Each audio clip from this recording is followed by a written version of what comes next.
Hello, I'm Ian, and this is Somerset News Network. Hang on a minute.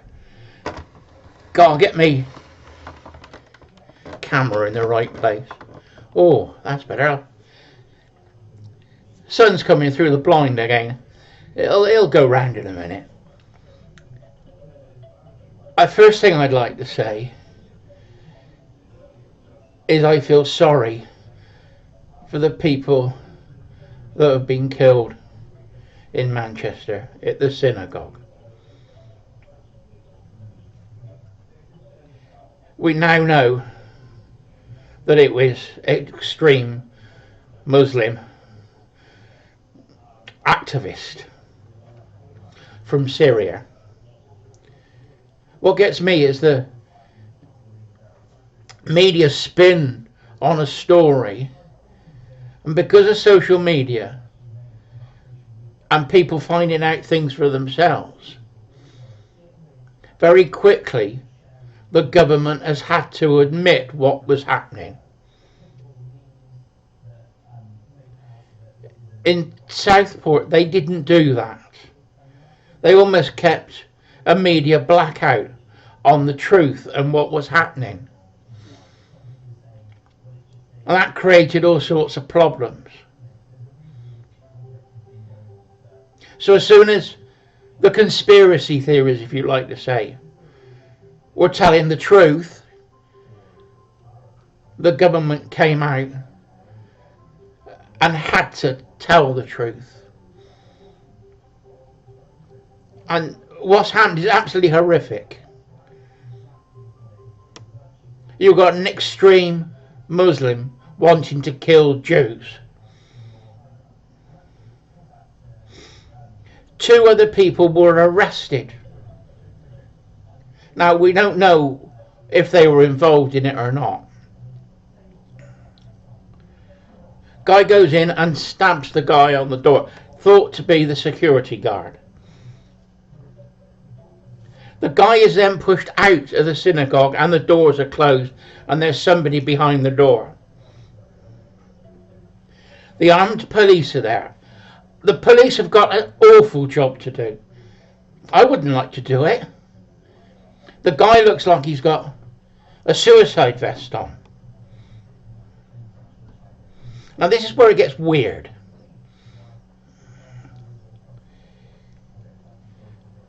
The Muslim guy, the Syrian, his name is Jihad.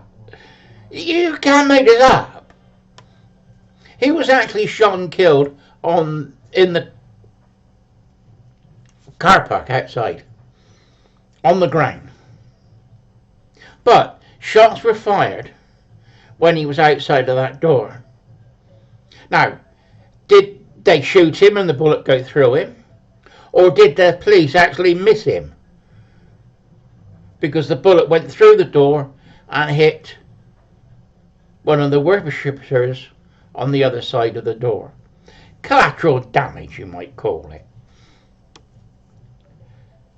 Now, I put this mistake down to police training. I've got no confidence in armed police officers. I've had dealings with them over the years. And yeah, I'll just say that. I've had dealings with them over the years. And I have not been impressed.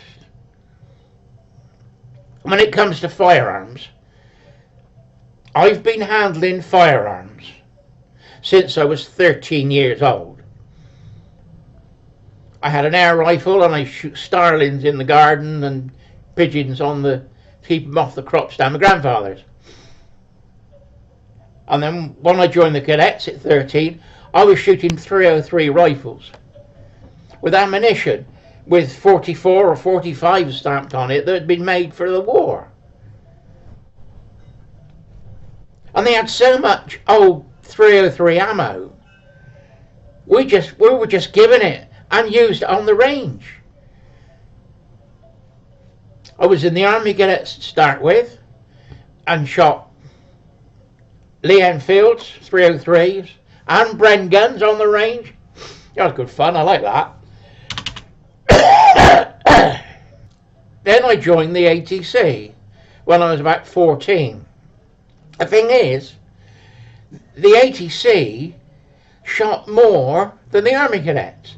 I had once a month in the Army Cadets, and I had 2-2 shooting, target shooting, with the ATC, and then 303 on the range once a month. Oh, it's brilliant. I became an RAF marksman before I was 16. You had a cadet marksman that was a single rifle that you could put on your arm, and then you had a cross rifles badge, which was RAF marksman, and you had to be an RAF marksman. A cadet badge was a 4-inch group at 100 yards, and an RAF marksman was a 2-inch group at 100 yards. And I was under 16. When I started work as a gunsmith. I've been handling shotguns, pistols, rifles. And I've done that for 50 years. I had a few years out when I was a civil servant, but we don't talk a lot about that. I was a civil servant for 6 years. Moving paperwork around.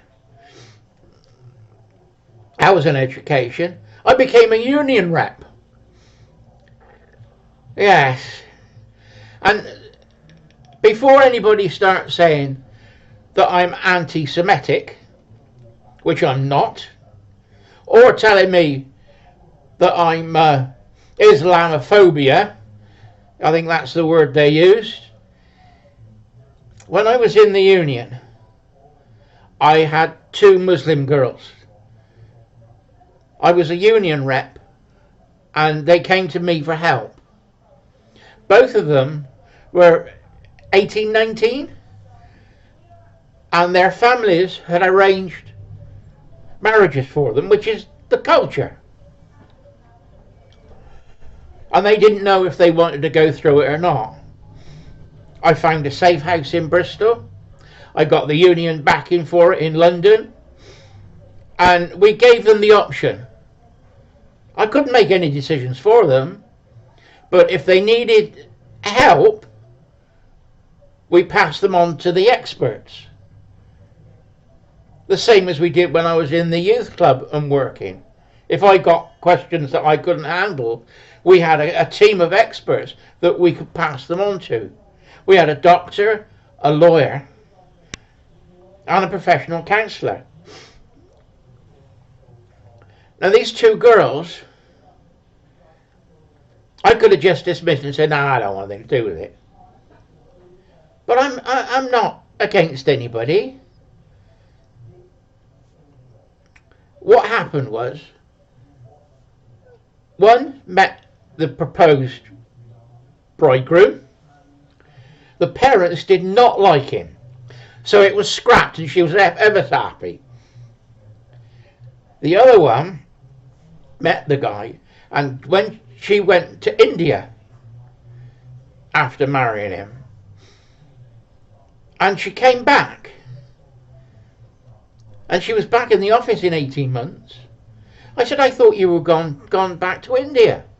She said, no, we didn't get on. And I said, how are you getting on with your husband? Oh, he's a wonderful man. And that went okay. So this is what happens. Now we got that out of the way. So I have a background of dealing with Muslims. Now, I'm not against Muslims. I'm not against Jews. I'm not against Catholics, although as a Somerset lad and being taught about the Somerset Pitchfork Rebellion of 1685, sort of the Catholics were like the bogeymen, being a Protestant, but that's all in the past. So I think I'm truly British. I believe in the British freedoms and we take people in who are in trouble. Now what's happening now? Government policy. Now it's not just the Labour government, it's been the Conservative governments as well,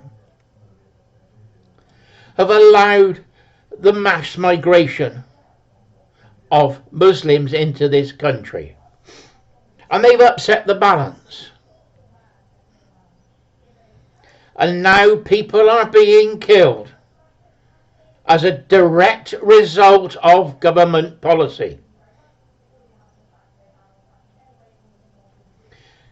The Southport massacre, that we were told that he was a altar boy, which meant he would have been Catholic, but he wasn't, he was a Muslim.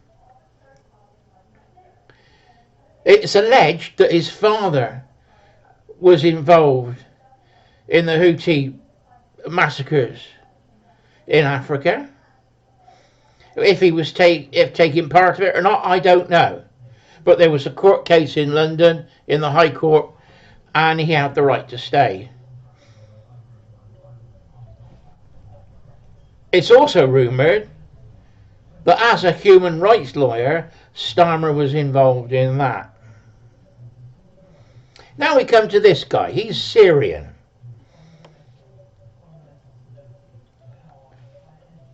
And he's already known to the police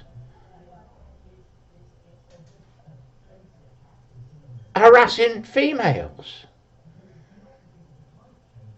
So he's a known criminal to the police, or alleged criminal, I should say. So we're importing these people, and we're soft. We take them in, expecting them to respect our rights and liberties, and they abuse that. I don't know if it's culture, I don't know if it's the mosques teaching them that they got to kill the infidels, and we're infidels. And the Jews, the Muslims hate the Jews.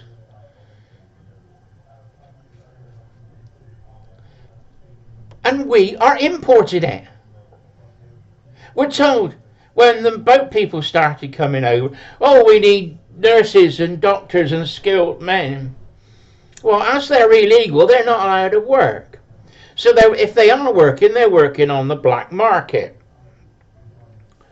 And they're working as Deliveroo drivers, delivering food. They're working in car cleaning places, hand cleaning places, as a gang. I don't think they're paid very much. But even if you bring in ID cards, it's not going to stop people that are working illegally, because they're already working illegally. What's this government going to do? Just give them all ID cards? Absolutely frightening. Now, in a community, on average, you've got male and female 50-50. That's the way it works. And then boy meets girl, girl falls in love, and the rest happens. Now, what happens if you've got an area and you're bringing in 500,000, 250,000 men between 20 and 30? That upsets that balance.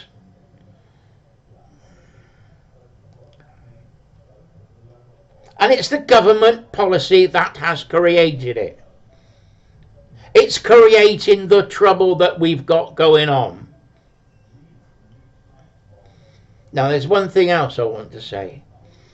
I've been involved in politics for most of my life. I'm politically independent. And I voted Labour and I voted Conservative in the past. I've always voted for the guy I like, rather than his politics. Now, what we got now is we got the Socialist Workers' Party, which is left-wing communist. You know, they support the Labour Party. And then on the other hand, you've got Palestine Action, which has now been declared a terrorist organisation. But they're still there. And they're marching today in London with their Palestinian flags, free Gaza. What I can't understand is that the Socialist Worker Party and the Muslims have joined forces together. Because I tell you what, they are not bosom buddies, I tell you. The Worker Socialist Party believes in DEI, transgenderism, you know, men who've changed their sex go into female sports, you know, and that's totally against Muslim teachings. In Gaza, they throw gay men off the top of the roofs. You know, I just find it very odd. Very, very odd. They're not bosom pals, I tell you. What it's done is to create anarchy. Antifa and the Palestine Action Group want anarchy to take over the country. It's an escalating problem that will become a civil war. I think it's got to be stamped out now. I think the government and London Mayor can ban the marches. Easy. It's not a problem. But they're being wishy-washy. They're saying, you know, it's not ideal to march at the moment. We'd ask you not to march. You what? Why don't you just stop it? I've been involved in marches going to London and Parliament for different things over the years. Oh, sorry, the sun's straight in my eyes. Is that better? And when you apply to have a march, you get a license. And you've got to say how many number, you've got to have an organised route, you've got to have a times, you've got to say how you're going to steward the march and how long it's going to take. Now, the day that we picked, we were told there was another march on that day and we couldn't do it. So we couldn't get the go-ahead from the Metropolitan Police to do it.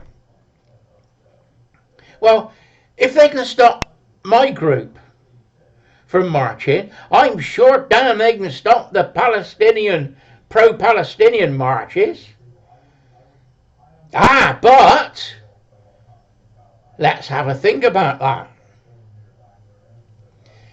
Labour thinks that all these socialist workers and pro-Palestine activists are going to vote Labour at the next election. And they're in enough trouble as they are anyway. So they've got to appease them. They've got to be nice to them so they can get the vote. And that's a lot to do with allowing the marches to go ahead.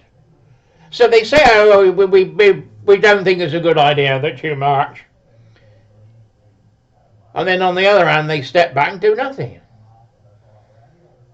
So it sounds like they're doing it, but they're not. London Mayor, he'll stop it. Like hell would he. If he could, he'd be down there with them. You see the problem we got? We got the Home Secretary. She'll stop them. No, she's another Muslim. You see how it's working? It's not in our favour. It's actually corrupting British justice and our way of life. And if these pro-Palestine marches are allowed to continue, it is going to create a civil war. Even if they stop it, I think they will march anyway, just out of protest. Then what the government going to do? They haven't got enough police to police it. The other thing I've noticed is when we did our marches, we had normal policemen in yellow jackets. But down the side roads were coppers in vans, just drinking cups of coffee and chai. But they were in riot gear. And they were all along the march. Now, we were saying, are they expecting trouble against us? Or are they expecting us to cause trouble? But nothing happened and everything went off fine on all the marches I went on. On one rally I went on in Hyde Park, after we finished and all went home, one of the park managers in Hyde Park said it was like they took all their rubbish with them, and it's like somebody said when they left, "Well, the last one that leaves, please turn the light out." We've had no problems at all on our marches. Now, these pro-Muslim marches, they are looking for trouble. It's their way of manipulating the government. And the government is so weak under Starmer, they won't stand up to it. They put people in prison for Facebook posts because they don't agree with what the government's doing. If you say something that is true, or you have a different point of view, we have the right of free speech, and I've been all through that before. Bill of Rights, Article 9. Freedom of speech and debate, or proceedings in Parliament. And that or splits the two into two parts. Cannot be questioned in any court or place outside of Parliament. Well, today that would be the Supreme Court. And that's it. It's simple. It's written in plain English so we understand it. But they tell us, oh, it's only for MPs. Yeah, but when somebody complains about a newspaper writing a story, they go straight to the Supreme Court because it's the law lords. So if it's okay for MPs and okay for newspapers, then it all must apply to us. Because the law has to be evenly spread. Anyway, I think I've said enough. Lots of thoughts. I got things going around in my head, but I don't want to get off topic. And I do feel sorry for the Jewish community at the moment. They came here for sanctuary before World War II, during World War II and after. And they're part of our community. And we are failing to protect them because of government policy. Anyway, Ian, Somerset News Network. Bye for now.